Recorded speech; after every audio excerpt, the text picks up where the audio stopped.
Assalamualaikum warahmatullahi wabarakatuh. Perkenalkan, nama saya Fahri Rizky Mubarok. Dan saya Syifa Buliana Oktaviani dari kelas 95 SMP Bani Takwa. Pada pagi hari ini kita akan mewawancarai Pak Erwin di budidaya ikan yang berlokasikan di Margayo.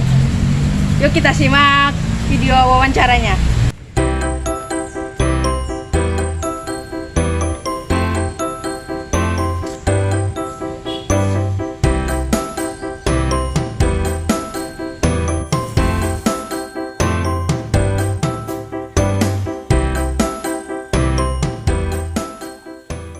Assalamualaikum warahmatullahi wabarakatuh.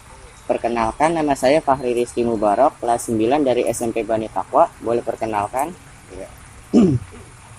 Assalamualaikum warahmatullahi wabarakatuh. Nama saya Ervin.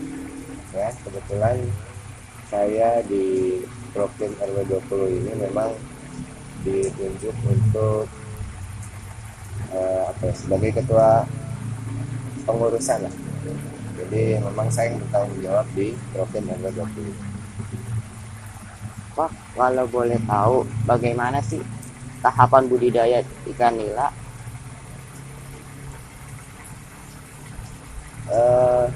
Tahapan budidaya ikan nila sebenarnya kalau bicara budidaya di Program ini tadinya fokus ke penjualan ikan nila konsumsi, ya, bukan budidaya. Jadi kalau di Program kita beli ikan konsumsi, kemudian kita jual langsung ke konsumen. Nah, kita juga ada pembesaran. Memang kita melakukan pembelian bibit seukuran 2 atau 3 jari, ya. Nah, itu dibesarkan, terus nanti memang tujuan akhirnya untuk dijual kembali gitu. Nah, untuk di sini kebetulan ikan nila yang ada di sini ada yang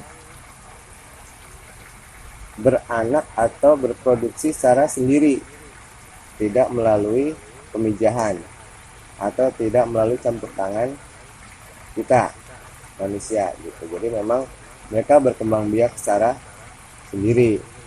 Kalau bisa dilihat nanti bisa diambil videonya, ada beberapa anakan yang memang sudah kita pisah. Ada di beberapa kolam 1, 2, sama 3 di sana. Anak-anakannya yang udah kami pisah gitu. Kalau indukannya ada di sebelah sini. Tadi pertanyaannya bagaimana budidayanya? Alhamdulillah memang tidak ada campur tangan dari kita manusia karena mereka berproduksi sendiri. Cuman memang setelah nanti sudah menetas, ditunggu seminggu baru kita pindahkan ke kolam pembesaran. Lalu kalau ini bagaimana, apa saja alat dan bahan untuk pembuatan kolam?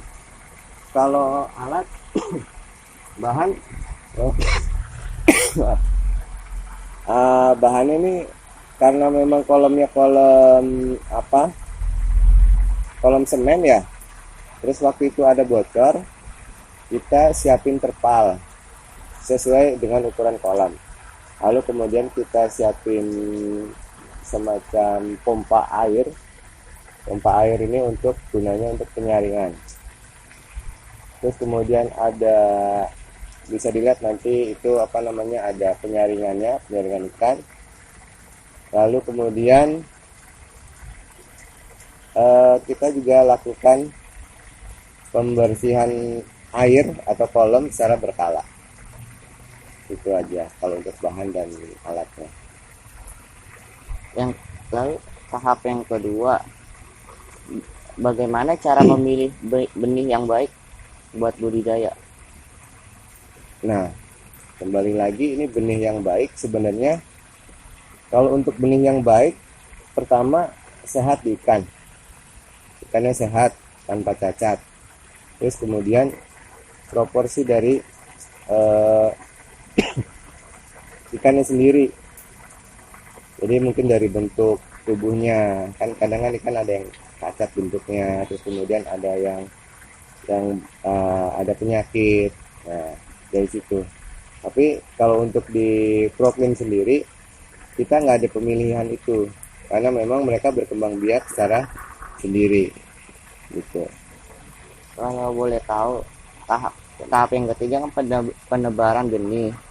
Kapan waktu yang tepat untuk penebaran benih Maksudnya benih dari benih ke pembesaran pertama atau kali benih terus masukin ke kolam? nah kembali lagi kalau di sini memang mereka berkembang biak sendiri. Jadi setelah mereka menetas ya sudah jadi larva, itu memang mereka diasuh sendiri. Mereka diasuh sama induknya.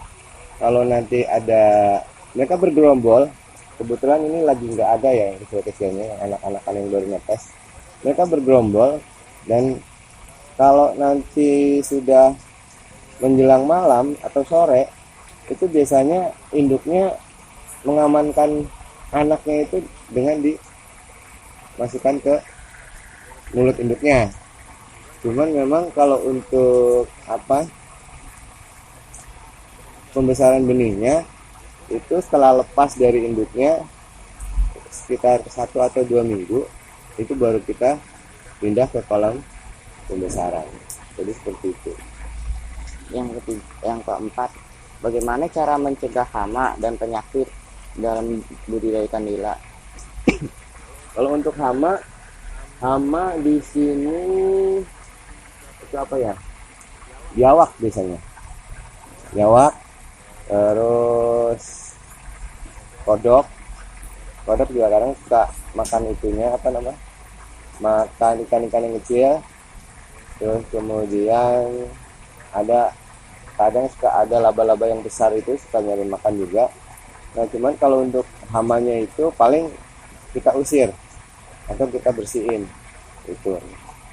Atau ikan predator mungkin kayak ikan lele, kayak ikan gabus, kalau memang kebetulan sih di sini memang nggak ada, karena memang spesial ini untuk nila. Misalkan kolam yang satu untuk gabus, kolam yang tiga untuk lele gitu, memang nggak ada yang nyampur. Terus kemudian untuk penyakit ini paling kita solusinya itu menambahkan bahan-bahan mungkin seperti garam. Air juga air tetap bagus kadarnya, plus dilakukan penyaringan. Karena kalau ini nggak dilakukan penyaringan, ikan banyak yang mabuk. Sama pergantian air juga nggak bisa lama-lama. Jadi kalau misalkan air sudah sebulan, kita harus ganti pakai air baru kayak gitu. Kalaupun nanti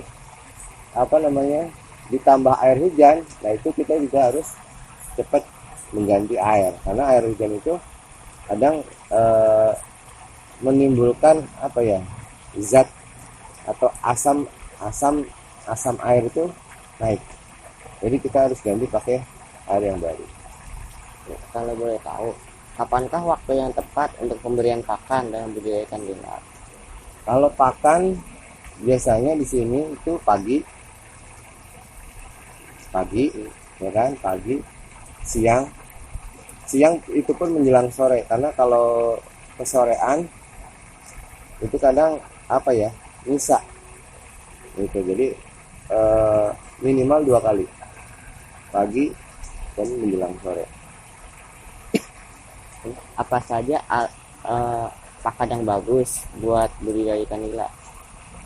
Kalau pakan, kita untuk pakan saat ini hanya pakai pelet atau pakai pakan buatan untuk saat ini, karena memang yang paling bagus baru itu. Kalau ini pasca panen, berapa lama usia ikan nila yang siap dipanen itu? Kalau untuk usianya kurang lebih sekitar 6 bulan. 6 bulan ya. Kalau hasil panen biasanya yang setelah dipanen ikan tadi dipasarkan kemana? Kalau di sini satu, kalau yang hidup biasanya warga warga lingkungan sini itu beli langsung yang hidup, itu pertama.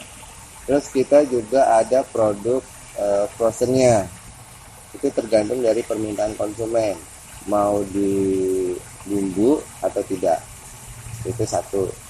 Yang kedua, yang frozennya itu kita juga kita udah supply masuk ke toko-toko frozen food, kita udah supply. Terus kemudian ada rumah sakit, ada sekolah juga. Oke, terima kasih Pak waktunya meluangkannya untuk kami wawancarai. Wassalamualaikum warahmatullahi wabarakatuh.